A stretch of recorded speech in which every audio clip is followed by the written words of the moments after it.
Hello my fellow oil painters, my name is Gabby and I am a wet oil painter, and today I want to talk about brushes, specifically what to do with the brush once the fibers hit the canvas. So let's get started. Here I have a black canvas and I tried to choose brushes that have more light colored bristles so that you can see this. So we'll start right away with the 2-inch brush.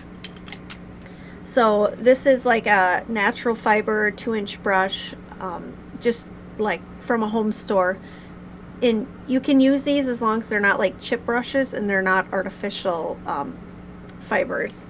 So when I first started painting, I would see them talking about doing like the X motion,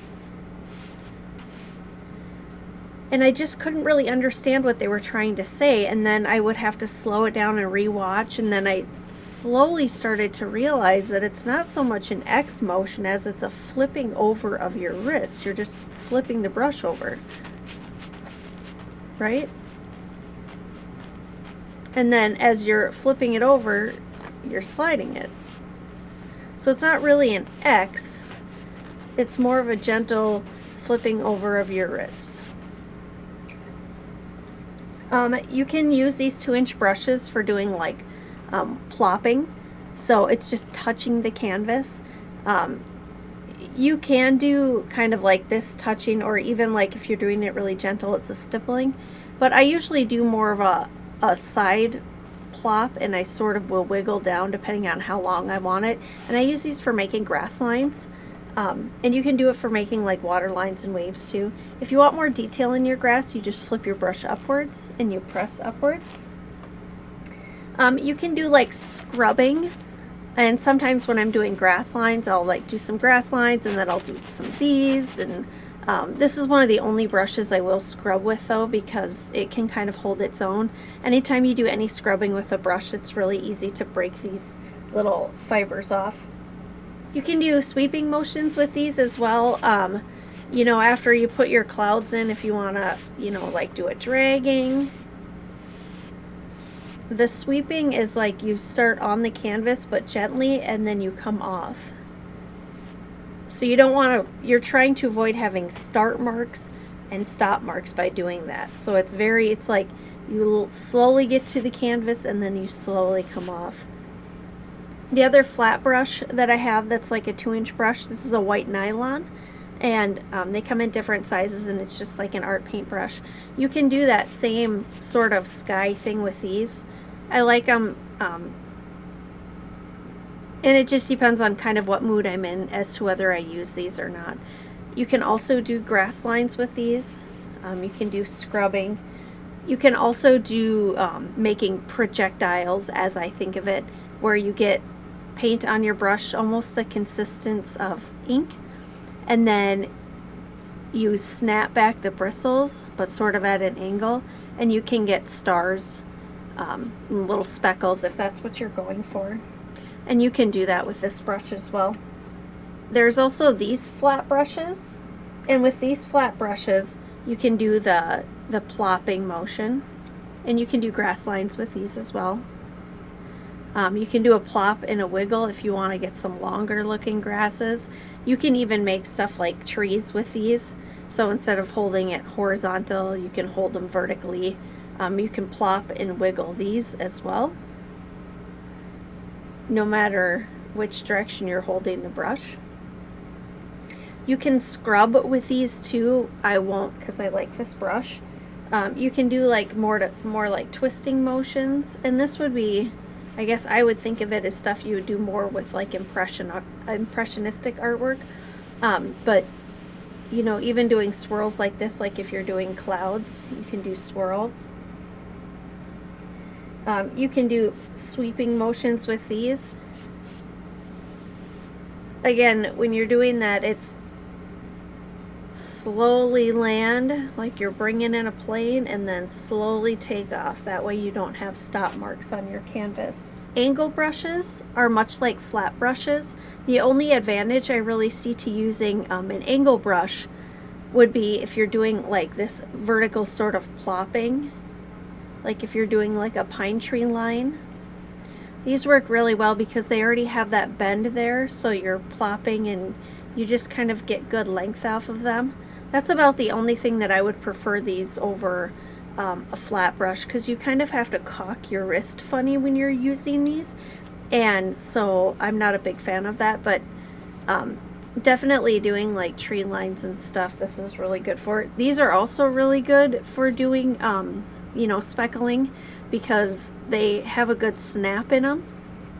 You can do some sweeping. Again, you can basically do the same things that you do with a flat brush with an angle brush. Here we have a liner brush, and liner brushes are really cool things as long as your consistency is about the consistency of ink, again, like India ink. So you can do like plops with these if you want to make like leaves and stuff. And then when the bristles start to sort of separate like that, sometimes you can get some really cool marks out of it. You just have to kind of take advantage. You can do some sliding. I do some like wiggling. So you put it against the canvas and then you bend it up and then you sort of just wiggle your hand. You can do that when you're doing like little lines in your waves, or like across water if you want to have some of that. So it's just pressing and letting bend a little bit, and then dragging them along and shaking your wrist as you're going. You can do some like sweeping and stuff. I don't really do a whole lot of horizontal sweeping with these. But what I like to do with these more than anything is if I'm going to build a tree, so I start really gentle at the tip, and then as I work my way down, if I want it to get wider, I would push harder and harder. But I also like doing grasses with these. So this is sort of what I think of as like a whipping motion, where you start hard on the bottom, but you come off like that, but quickly. Now again, your paint has to be a good consistency, otherwise it'll completely stick to the brush, or you'll get skip marks in your paint. If it's too thin though, it'll just start to run down the canvas.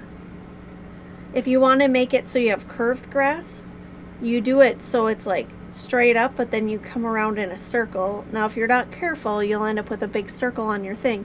So you want to make sure as you come up and you come around that your brush slowly comes off the canvas. You can also do it where you do an angle, and you can get sort of a bent grass. And then these are really good for doing little details, like if I want to do grass, then I can do little spots and get little dots like seagrass, or like little flings off the sides for getting like little hairy bits of grass. I also like using these for like if I'm making like a little cabin, to highlight it or kind of clean up the lines, for doing doorways and little windows. These little brushes, these little liner brushes, can be used for a lot of different things. We'll move on to the fan brush next. Now I'm not a huge fan of fan brushes, but I use them for some things. You can do sort of that same plopping motion with these, and you can plop from the corners. You can plop with more of it, but it's plopping again, and then it's doing that wiggle where you're bending the bristles down or up. If you're doing like a pine tree, you sort of start with the corners, and then you push harder and harder as you work your way down. And if you want your bristles or your branches to look like they're bending down, you bend this way so it curves up.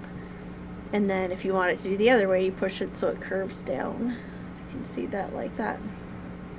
I don't really care to use them that way myself. You can also do like sliding. I do my waves actually with these, and it's a sliding motion. I also do my palm trees with these, and it's a slide, but it's like a flick. So again, I'm starting hard, and then I'm flicking off the canvas as I'm coming down.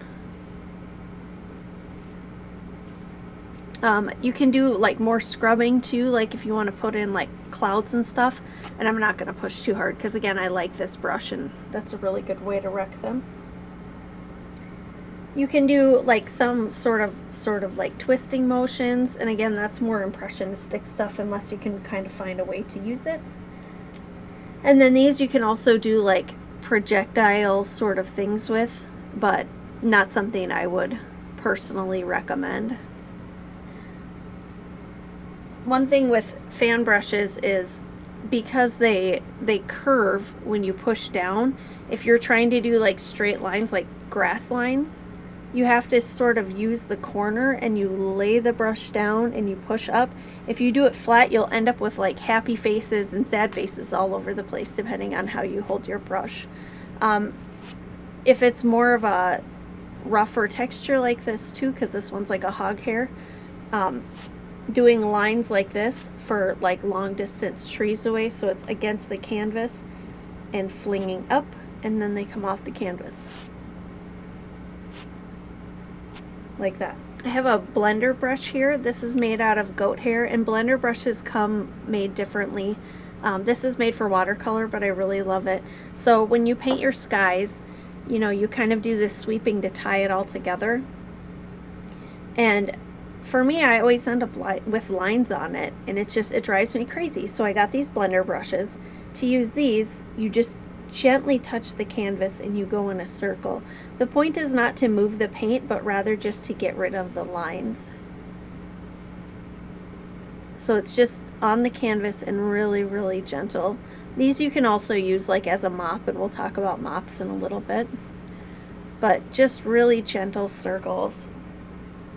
We had our liner brush, but this is an actual more of a round brush. I don't use much of these, but you can, so I'll show you how to use these a little bit. So you can do sort of plops with them, you know, for foliage and stuff. You can also do it for like putting in some color into like rocks and stuff. So it's just against it and it's pushing, and it's sort of doing the plop, so you're like bending it down. Or up, depending on what you want to do. And if they're really, you know, domed like this one is, you know, you can bend it so you can get that really big piece out of it if you want.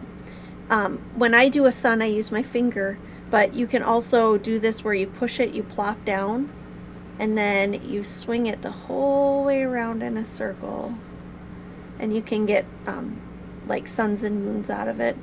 These are good for doing the projectile kind of flinging.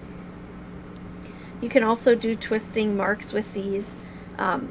Sometimes I'll use these if I'm going to do like the background for trees before I start to sort of lay down color. You can use these sort of like a liner brush too, but if you try to do like the whipping up, it's going to kind of end up as just kind of a big ugly line. If you have a nice fine point on it, especially if it's skinnier, you can use it to draw like tree trunks. You know, you start at the top, and then as you work your way down, you can press harder and harder, and you can get some nice thick sort of rounded edges on your painting with a brush like this. Next we have the mop. Now this mop I chose because it actually has an angle, and because it's white, so I figured you'd be able to see it better. This one is actually a makeup brush. You can use watercolor mop brushes if you can find them where they make them for oil, but they tend to be a little bit more difficult. Now with these, your paint has to be nice and thin. These are like sponges though, so they soak up paint thinner really, really a lot, so you just have to be careful if you're using any paint thinner with them. So to use a mop brush, it's a plop and then a wiggle, and you can do it any direction depending on what you're doing. You can also sort of use the edge to do like a sweeping. If you need to blend something in, these mops do work good for blending. But I like using these for foliage more than anything, so just doing the plop and the wiggle.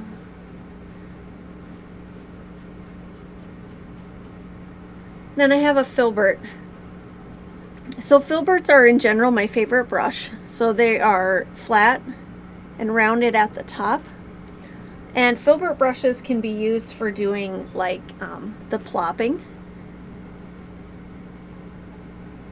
If you want to put in like long, you know, further distant, you know, sort of grass lines, you can slide them whether you're blending in water building in a wave, working on clouds. So, and that would be sort of a circular motion too.